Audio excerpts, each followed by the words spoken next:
Hello everyone, Assalamu alaikum. Welcome my new video.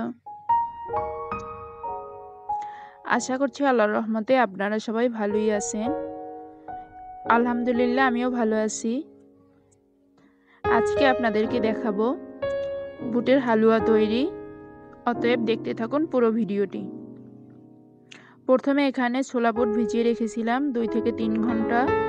Of ক্যামেরায় ধুয়ে নিয়েছি। চলে আসলাম রান্নাতে। প্রথমে চুলায় একটি কড়াই বসিয়ে নিলাম, দিয়ে দিলাম কিছুটা পানি, সামান্য তেজপাতা, একটু লবণ। এবার দিয়ে দিচ্ছি ধুয়ে রাখা ডালগুলোকে। চুলাটা অন করে ঢাকনা দিয়ে ঢেকে কিছুক্ষণ রেখে দিব সিদ্ধ হওয়ার জন্য।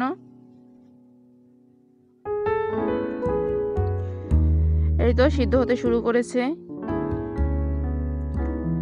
বন্ধুরা, ভিডিওতে যারা এখনো একটি লাইক দেননি প্লিজ একটি লাইক দিয়ে দিবেন।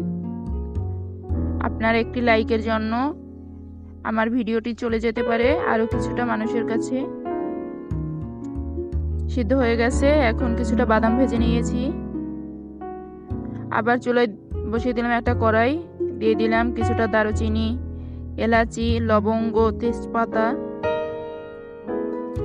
এখন দিয়ে দিচ্ছি সামান্য একটু ঘি। এগুলোকে ভেজে নিব। মশলাগুলো ভাজা হয়ে গেলে এখন দিয়ে দিলাম 250 গ্রামের মতো চিনি, একটু বেশি কম হতে পারে। দিয়ে দিচ্ছি সামান্য একটু লবণ চিনিটাকে ব্যালেন্স করার জন্য। চিনিটাকে একটু ক্যারামেল টাইপ করে নিব। এখন দিয়ে দিলাম ছোলা বুটকে আগে থেকে ব্লেন্ড করে রেখেছিলাম অফ ক্যামেরাতে, সেগুলোকে দিয়ে দিলাম। এখন ভালোভাবে নেড়েচেড়ে নিতে হবে। এটা কিন্তু প্রচুর সময় নিয়ে নাড়তে হবে। এখন দিয়ে দিলাম গুঁড়া দুধ। আপনারা চাইলে এখানে কনডেন্স মিল্ক বা খাঁটি গরুর দুধও দিতে পারেন।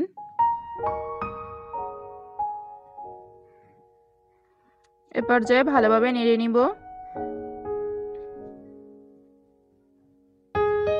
খেয়াল রাখতে হবে যাতে নিচে লেগে না যায়।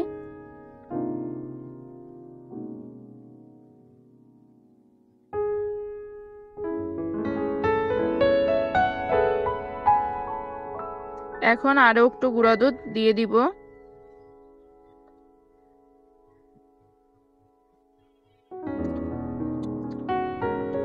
আপনারা চাইলে এখানে গুঁড়া দুধটা একটু কমও ইউজ করতে পারেন বা বেশিও ইউজ করতে পারেন, যে যার স্বাদ অনুযায়ী ইউজ করবেন। এখন দিয়ে দিচ্ছি ওই যে বাদামগুলো ভেজে রেখেছিলাম সেগুলোকে খোসা ছাড়িয়ে দিয়ে দিচ্ছি। এবার নেড়েচেড়ে মিশিয়ে নিব।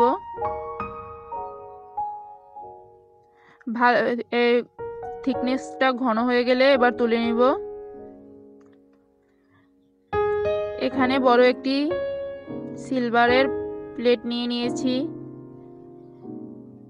কিছুটা ঘি মেখে নিয়েছি প্লেটটাতে। এখন হালুয়াগুলোকে এটার ভিতরে ঢেলে দিচ্ছি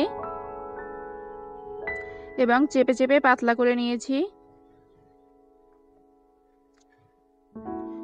ডেকোরেশনের জন্য দিয়ে দিলাম কিছুটা বাদাম, গুঁড়া দুধ।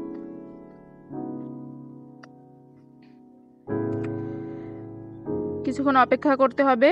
এরপরে কেটে নিচ্ছি হালুয়াগুলোকে। যে কোনো শেপ আপনারা কেটে নিতে পারেন। এই তো তৈরি হয়ে গেল আমাদের টেস্টি টেস্টি হালুয়া। বন্ধুরা, যারা এখনো সাবস্ক্রাইব করেননি অবশ্যই একটি সাবস্ক্রাইব করে দিবেন এবং লাইক করে দিবেন। যারা ফেসবুক থেকে দেখছেন অবশ্যই ফলো দিয়ে দিবেন। Thanks for watching. বাই। আল্লাহ হাফেজ।